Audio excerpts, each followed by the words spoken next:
All right, we're live. It's College Talk Tuesday. Welcome to the place on Facebook where we can talk about college things live on Tuesday, 12 o'clock p.m. Eastern Standard Time. I'm Andy Lockwood. And you? I'm Pearl Lockwood. Yes, she is. Still. So today we thought we'd be very irritating and political. No, I'm just kidding. We thought we would be a little topical today and talk about some lessons that we and college applicants in particular can learn about the presidential election, specifically Trump-style politicking that happened less than a week ago. Are you ready? I'm ready. So just as a quick disclaimer, this is really not, I was kidding about the political stuff. The politics stuff doesn't really matter. So if you can set aside any type of ranting or anger or proclivity to riot or whatever you might be feeling right now, and if you have a teen about to apply to college, meaning class 2018, maybe even younger, class 2019, I want you to start thinking about the stuff we're going to be talking about today in terms of how it can possibly help you in your efforts to get into college. Fair? Fair. If you're just joining us, please say hi in the comments. Please like, comment, and share. Pearl and I will be periodically checking it out. I also want to tell you, I guess we'll do this at the end, I want to tell you about a webinar that we're doing that's really on how to get into your top choice college, how to multiply your odds of getting into your, always, how to multiply your odds of getting into your dream college. That's coming up this Thursday. So, okay. So let's talk about the thing that Donald Trump is great at. Whether you like it or not, he is great at one thing above all, and it surprised. This is, I think, the reason that why it surprised a lot of people. Were people surprised? Including people in mourning. I didn't notice. Yeah, my mom was telling me today. I don't know if you heard the whole conversation, but out in Portland, where she lives, there were neighborhood Oregon, not Maine. There were neighborhood support groups. You know, people were getting together to grieve. And one person said something that I actually thought was pretty, offensive, and I don't get offended that easily. One person said, I haven't felt this bad since like 9/11. Well, I honestly, when you were just saying it, I was like, oh, I don't want to go here, I don't want to go here. But that's kind of reminds me of what happened when 9/11 happened. Right, except nobody died. That's what I was saying. Right. Imagine if you lost someone there. Anyway, so let's just put that aside. So what I wanted to talk about is what Donald is really, really good at, and that is getting attention. That is his number one greatest skill.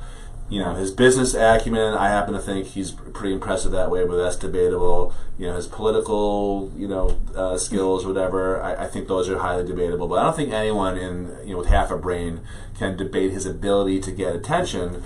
And what he was able to do was to stand out among a crowd of, I think it was 17. Who arguably had better scores and grades, essentially in terms of their credentials, right, and like Jeb Bush and some other people, sure. So as Pearl was kind of alluding to, that's the task. That's the number one task of any college applicant, is to stand out in a sea of sameness. Meaning, you could have 5,000 kids who have the same grades and scores as you do, but your job is to say, this is why I'm different, and more specifically, this is why you should take me compared to all these other kids, all these other 5,000 kids. Can you grab the incomparable applicant right there? So just hold it up. So I think that's actually the subtitle of the book. The ultimate real-world, non-politically correct guide to giving yourself an almost unfair advantage over the other 5,000 competitor applicants with the same grades and scores. Available on Amazon, by the way. And that's really what it comes down to. It's the same type of thing. You have to learn that this is about promoting yourself. Now, you may not feel but you're up to doing it the way that Trump did, and frankly, I wouldn't recommend that anyone do the same type of promotional stuff. Yes, you have to put your own personal voice there. You absolutely have to do it in a way that you feel comfortable, but in many cases, kids need to step out of their comfort zone and show a different version of themselves. And I think that's another thing that I believe that Trump is really good at, is understanding that he's playing a role. So when he's on reality TV and when he's campaigning, I think from what either I'm reading between the lines or from talking to people who kind of know him or know him third hand or something.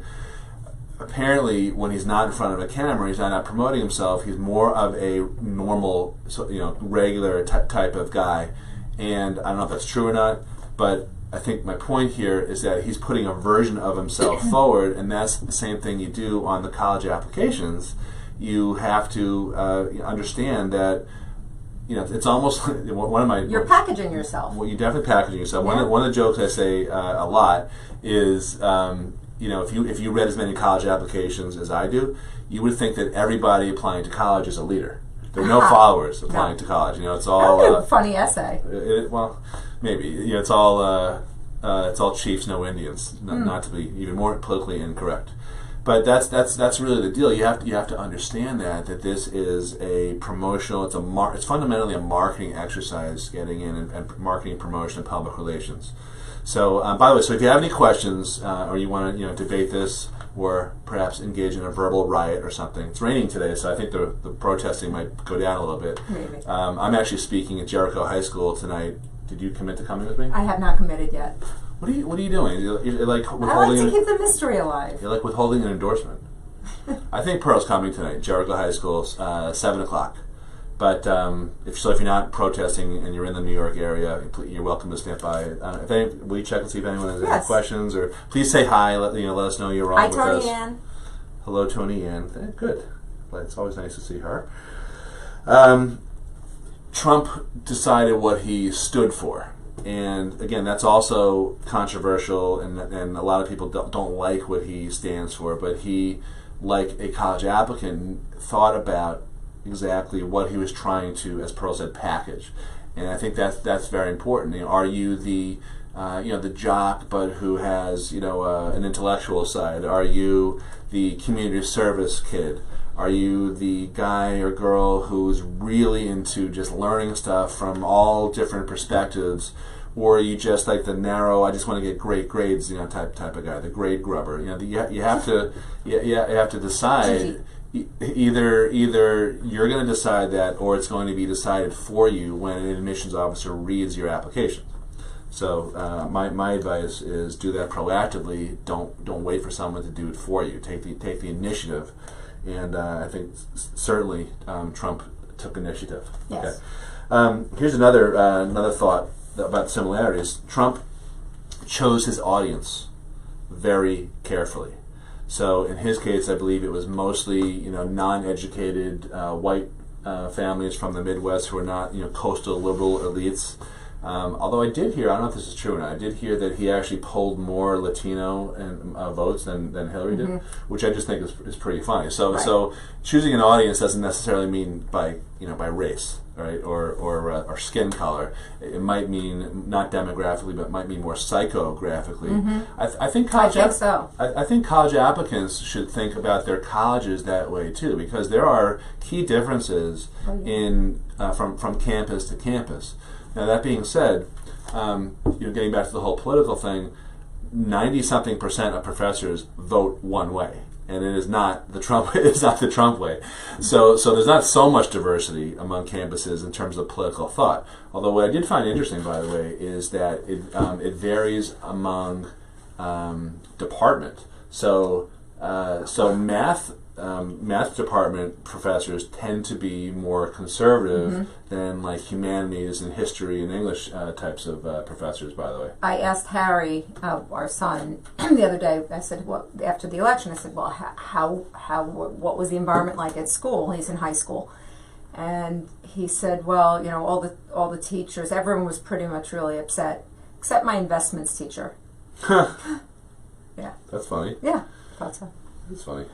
All right, so just anyone with any questions yet? I just want to keep rolling through this because I'm having a hard time trying to keep both here. Hi, Darlene. Hello, Noreen. Hi, Pat. Okay. Hello, guys. Throw your comments out. We are open today. So there's a big difference between Brown University and Stanford. There's a big difference between the University of Chicago and Northwestern. There's a big difference between University of Michigan and University of Maryland. So Wesleyan University of Virginia. Yeah. I went to Wesleyan. I know. Okay.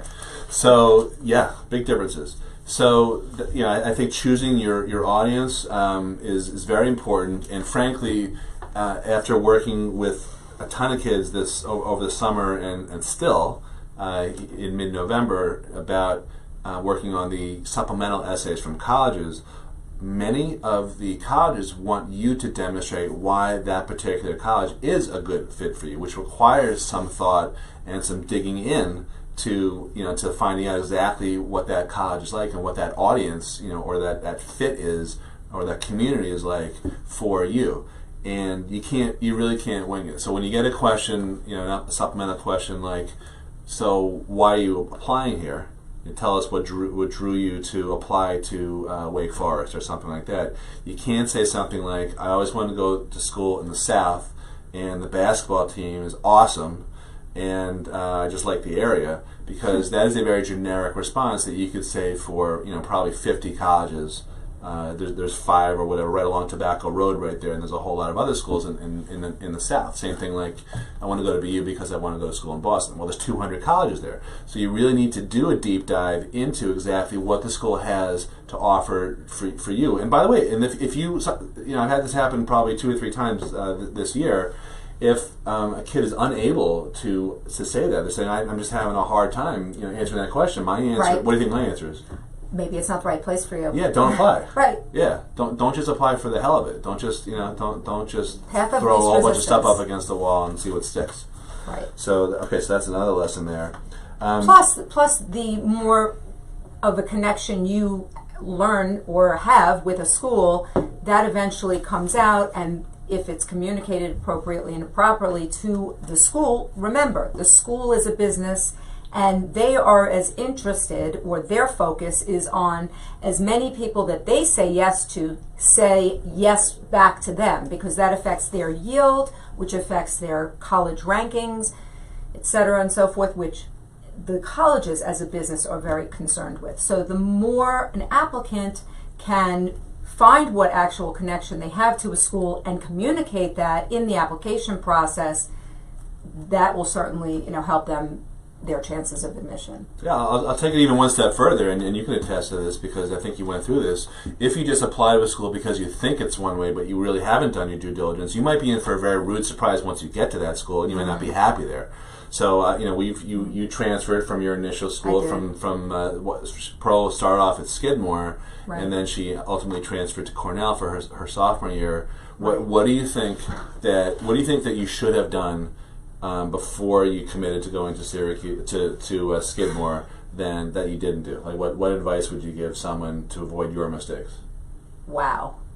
Okay. Well, I did. One bit of advice. One bit of advice. Why did you choose it? What do you think Skidmore is going to be for you? Probably like a more of a private school type of thing, which I thought I might like, coming from a public school. Oh, like the smallness. You mean like private high school or something? Maybe something. A snooty. I mean, I didn't even. It ends. Well, maybe. I mean, I don't even know. Honestly, I went pretty thoughtlessly into picking and applying for college. I'm ashamed to say, but that's just the way the culture was when I was applying. Does it feel good to confess that shame? No, not You're not not really good ashamed. or bad. I'm not. No, I wish in retrospect that I had. I hope I do anything in my life with a lot of thought and plan. I don't want you to be ashamed. Not ashamed. Okay. Then I want you to speak more precisely. Okay. I did visit a lot of schools, but I didn't go there with the right lens on, if you will. What should you have asked? Or what should you have thought about? I should have been looking around at the other students there and being on it, looking at myself in the mirror and saying, do I really, this is who I am, get honest with that, and do I see myself here? Is this my place? Because once you got there, what did you find out? And by the way, she had straight A's, so it's not like she couldn't keep up with the work, and she got into an Ivy League school afterward. Well, by the way, I mean, this is also you gotta have a plan in place. And once I knew I was unhappy there, I needed to throw all my focus into doing the very best I could to then transfer to hopefully someplace better, and I did. But you didn't pick your community the right way. I had so not. So what was it about that community at the time that did not match up with you? It was homogeneous. it was homogeneous, not representing me necessarily either. And it was too small. Is homogeneous marriage now legal? Yes, homogeneous marriage, yes. Okay. Mm-hmm. Still. That wasn't changed last Tuesday? Yeah. Let's stay away from all these topics, okay? Whatever. The school did not have any sports life, Greek life, and at that time, that is what I envisioned that college was all about. And I got there and I was like, wait a minute, this isn't what I thought. See, I find that particularly ironic because Pearl's idea of Greek life right now seems to be falling asleep on the couch at 8:30. Yes. I don't know if that's really Greek or it's like a Greek salad maybe. Yes. After a Greek salad. After a Greek salad. Yeah. It's funny that you were like a party girl. Yeah. Now she's up at 4 and asleep by 8:30. Yes. So all right. So that's choosing your audience. All right. Let me wrap up here with my final Trump/college admissions comment. This whole process takes work. Donald Trump, like him or hate him, the guy worked. But I'm not poo-pooing Hillary, and I'm not saying I'm an unabashed Trump fan. I will admit I voted for him. I'm not hiding that. I was definitely a hold your nose type of voter. My mom's mad at me about that, but. Anyway, just that's where we stand. I stand. I'm not speaking for Pearl. And I'm not speaking. Yeah, because I've learned the hard way. She's afraid. But anyway, I wanted to say that for a guy who is clearly born with a silver spoon in his mouth, he worked his butt off to do all the fly all over the place, do all these rallies, 4 or 5 in a day. He was not complacent at all. And frankly, I think a lot of millennials and a lot of the younger generation, who is known for their fairly or unfairly, and I think complacency. I think it definitely is not completely fair, but they're known for being complacent or entitled, or just having these expectations of this is going to be handed to me. Because it's the participation trophy generation, exactly. Type of stuff. So, by the way, comment on that. I like to hear if you think that that's right or if that's not right. Because I get to work. One of the best things about our business is I get to personally mentor a small amount of kids every year, and I do my best to screen out the ones that I think are not going to do well in this process, meaning who are not going to roll their sleeves up and do work. And frankly, I think almost to a T, I think every kid that I worked with this year has been great that way, has not been entitled and all that. But what you have to kind of think about is maybe the economy's going to improve, maybe it's not going to improve. It's great to get into college, but just because you're able to get in or hire someone like us or hire SAT tutors or whatever doesn't guarantee that once you're there at that next thing, similar to now that Trump's elected, there's no guarantee that he's going to be a good president. We're hoping. We're all hoping. I hope we're all hoping. I admit I'm nervous, but there's a lot more that comes next, and it's the work. I have no qualms about saying that I don't think he's going to work hard. I do think he's going to work hard, and that takes care of 80%, I think, of the issues. So with kids, they really have to understand that just getting into college is a starting point, and if they want to be successful beyond just getting in and getting a degree, there needs to be a whole lot of work that has to happen, and that includes not just working hard but working smart. And when I say working smart, it's understanding what employers want. I'm going to be talking about, I don't know if you can post this, I'm going to be talking about this with Pearl on Thursday night. If you are interested in listening to attending our interactive, full-blown training on how to multiply your odds of admission and pick a school that's going to help you be successful after college, you can register at cs4l.tv. That's College Success for Less.tv. www.cs4l.tv. And that'll take you right over to the registration page. There's a study, I've seen a couple of studies that track the success of successive generations. So you've got the immigrants, who come over, probably not from Mexico, okay, who come over and they work their butts off to give their kids a better life. And that first generation of kids, really high achievers, they go to super schools, they work their butts off, they earn a lot of money. And then from there, it's downhill. each successive set of kids, each next generation, by the third generation or so, supposedly they squander away much of what's been earned by the immigrant in that first generation. I think, again, it's incontrovertible that Trump, who was born to affluent families, took a loan from his dad and went off the charts in terms of his achievements. Now, they may not be as great as he claims they are, okay, but he definitely reached a different level than his father did. His kids, to me, seem that they are workers. They are all very articulate. None of them has that embarrassment. When you talk, you're I mean, half the stuff coming out of his mouth in some of the debates was embarrassing. I don't think I cringed at all when anything came out of the mouths of his kids. Yeah. And Pearl and I know a lot of families, and we know. A handful of very affluent families, and frankly, sometimes the stuff that comes out of their kids' mouths is extremely right. It's painful, cringeworthy, right. Entitled, spoiled, horrible. Yeah. What have you taught your kids? Right.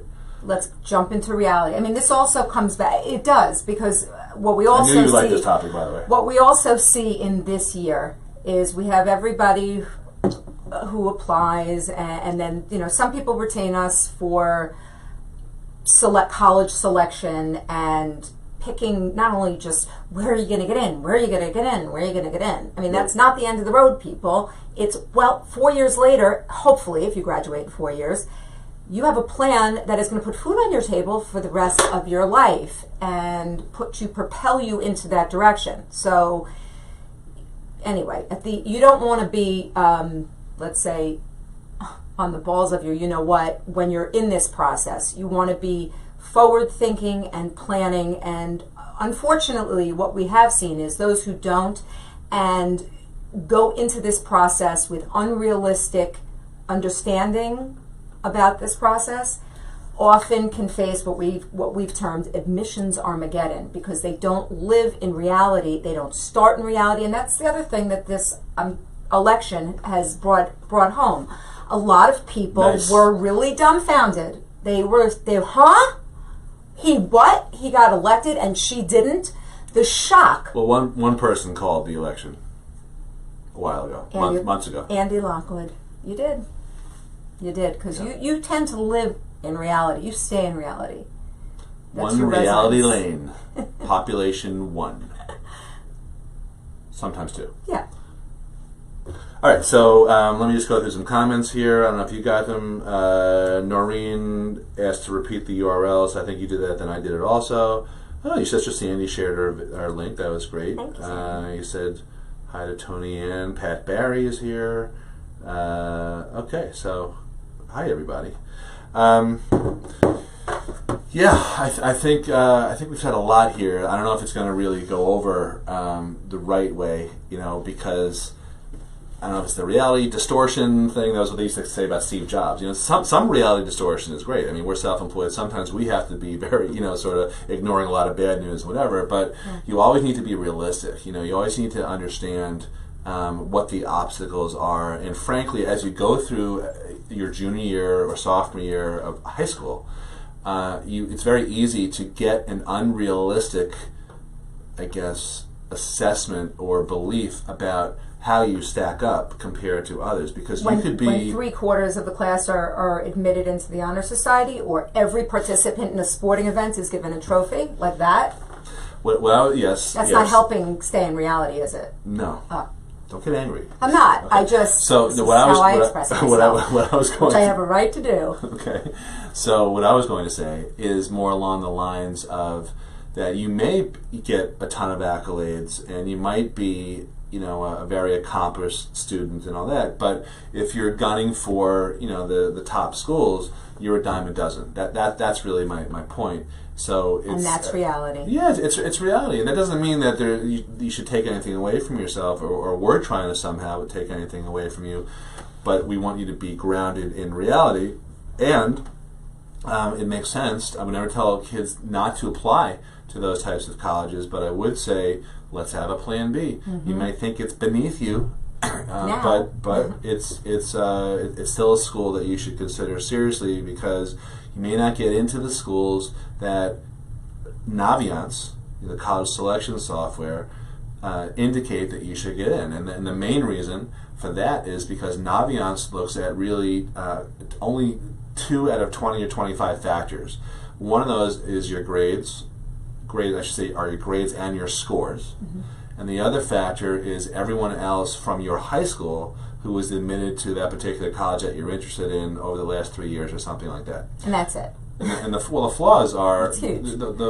It's huge. It's not just huge. The flaws are big that league. you are big league. Big league. I Yeah, know. It's big league. It is big league. There was an article written about it. It's big league that he keeps saying, it was even so obvious. though big league is a word It's that not a word. Yes, it is a word. Whatever. It's a word, and it's just antiquated.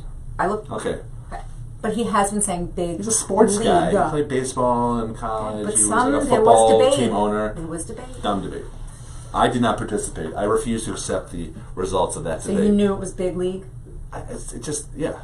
Okay. So anyway, the point is that you're competing with kids all over the world, not just kids from your high school, and the admissions decision is predicated on so much more than just your grades and your scores. It's your extracurricular activities like volunteering, like out of school stuff, like maybe working, and a whole bunch of other stuff that, frankly, is an opportunity if you have a junior or a sophomore or even younger for you to kind of create this body of work that will ultimately be judged by admissions officers in 2018 and 2019 and so forth.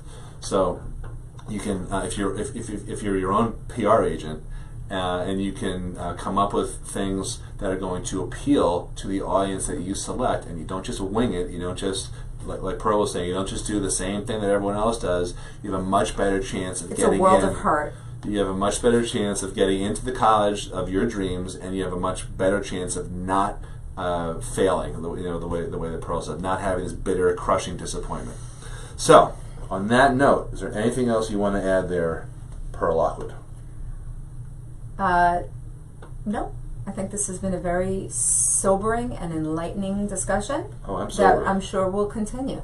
And for those of you just joining us or hoping to ask a question, please comment now or at some future point on our page, and we will either address your question, your comment during our Tuesday show on College Talk Tuesdays at noon, or on Fridays every week at 2 o'clock. We have our Backus Friday, Frequently Asked Questions Friday. Well, we did do one last week. I'm not sure. Yeah, we Yeah. were kind of like burnt out. So, Yeah. if you like this page, you'll get notices of when we're going on. We also try to send out a notice to our email list in terms of stuff coming up this week. So we've got the Big Admissions webinar, which is on Thursday night at 7:30 p.m. That's at cs4l.tv.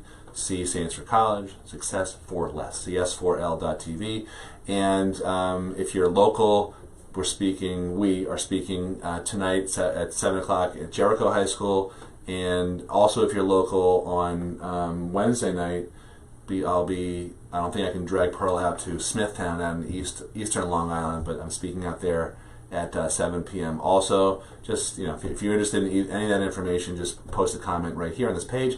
Thanks a lot for watching. We appreciate your comments, and if we didn't get to your comments live, we will absolutely peruse them and get back to you within the next day. Thanks a lot for watching. Bye-bye.